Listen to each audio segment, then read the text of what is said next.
All right, folks. Thanks for checking out the video.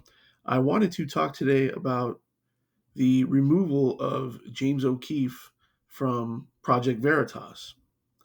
So there's an article here from Fox News that says James O'Keefe ousted from Project Veritas, accuses group of lying about his removal. O'Keefe, who led Project Veritas for 13 years, asks staff why now did the board of directors remove him. It goes on to say Project Veritas founder James O'Keefe confirmed Monday his title as the CEO of Guerrilla Journalism Group has been stripped and that he had been removed from its board of directors following weeks of internal strife. I don't know why this has happened now or why this is happening suddenly right now, O'Keefe told staff on Monday in a video shared publicly by Project Veritas. O'Keefe, who founded Project Veritas in 2010, acknowledged to staff that he had not always been a compassionate leader, which he admits is a fault of his, but boasted his work ethic and how he has never slowed down. So, what has changed in the last 3 weeks? O'Keefe asked. The only thing that has changed is that we broke the biggest story in our organization's history with 50 million views. O'Keefe was referring to the explosive expose from January of a man described as Pfizer Director of Research and Development, Jordan Tristan Walker, telling an undercover Project Veritas journalist that the company was exploring plans to mutate the COVID virus themselves through directed evolution. And suddenly, just a few days after that, an unusual emergency happened, O'Keefe said.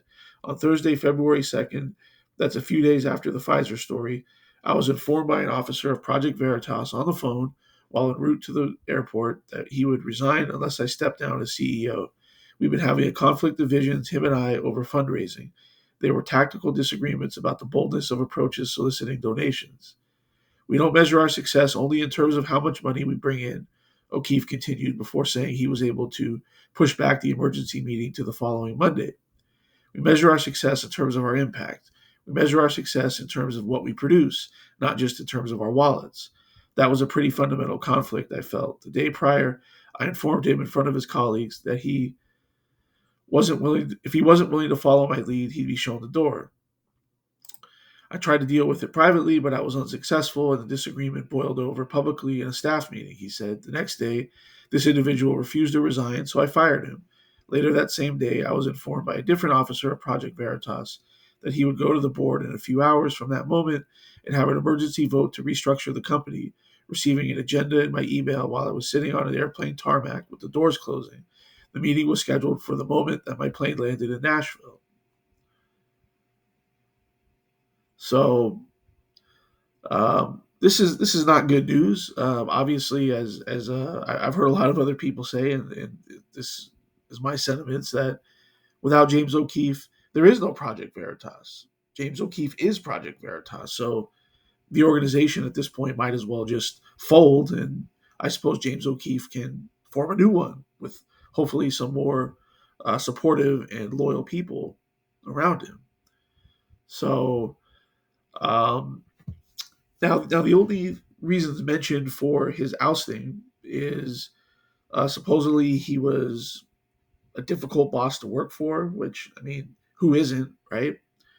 And that there was allegedly some uh, alleged financial discrepancies in terms of how uh, some of their funds were spent.